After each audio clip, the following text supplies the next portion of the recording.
Let's talk about the commission. This is a team in 4A that we were all like, oof, on the fence. Were they going to be good? Were they going to regress? No, they didn't have a quarterback, but then they found one, right? Chris Olson, an old record that they dusted off the shelf. It was sort of brought in last minute, from my understanding. Recommendation it was. Yeah, from what I was Chris told. told me after the game, after his first game, says he was asking to come and play.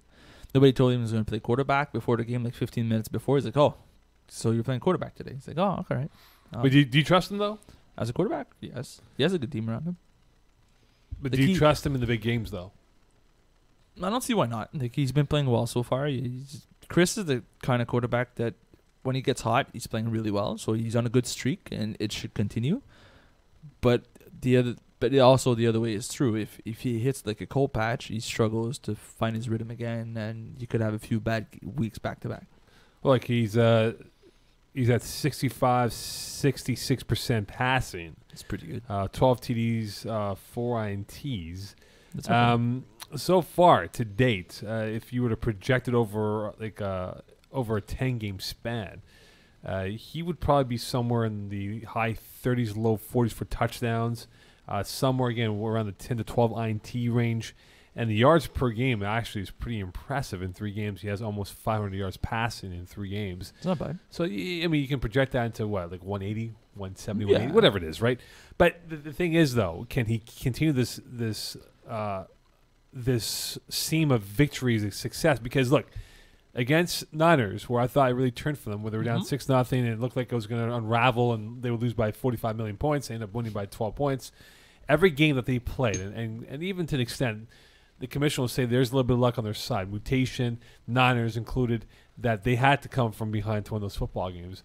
But the question is, with all this talent you talk about, Simon, with the AJ Gomes, the Eddie Lees, the Don Beneventos, should they not be destroying or at least outclassing opponents with that dearth of talent they have? Let's not forget, you just have a new quarterback. It's a new system because the quarterback sort of brings his own system. Yeah, but he knows Eddie Lee. He knows Don Yes, Benevento. They haven't played, like Chris Olson hasn't played in a year, so he hasn't played quarterback since last winter. Some of his receivers are getting used to different systems.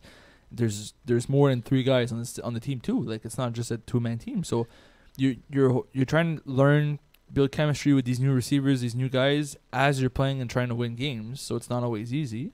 But he's 3-0 now. Am I correct? Like, he hasn't lost yet? He has not lost yet. They were 1-2 when he first came on board. You got a bit lucky. I agree with you that the Niners game, the start, they got like. But at the end of the day, that's what it is. That's what FPF is. You win some, you lose some, and they got lucky at the right time. Their record's not 4-2. It's pretty good for them. And from this point on, we're not talking about the commission maybe not making the playoffs anymore. Well, now they're the 2 seed in their division, right? So they're in control of where they can finish. I mean, look, they're a game off from the Warhawks. We'll see if they will jump them at all. But you look at this team, who's more important, though? Is it AJ Gomez or is it Chris Olson to their success? I have to say Chris, just because they couldn't do much before Chris, and now they were slightly unsuccessful before. They made a change, and now they're successful. I think that the one piece that changed was Chris. Disrespect, AJ Gomes is a phenomenal 2-way athlete, but at this point you can't not say Chris. Yep. But if you take away AJ from that lineup, though, who's going to be that explosive guy? The person who touches the ball every play. But if you take Chris away, they lose.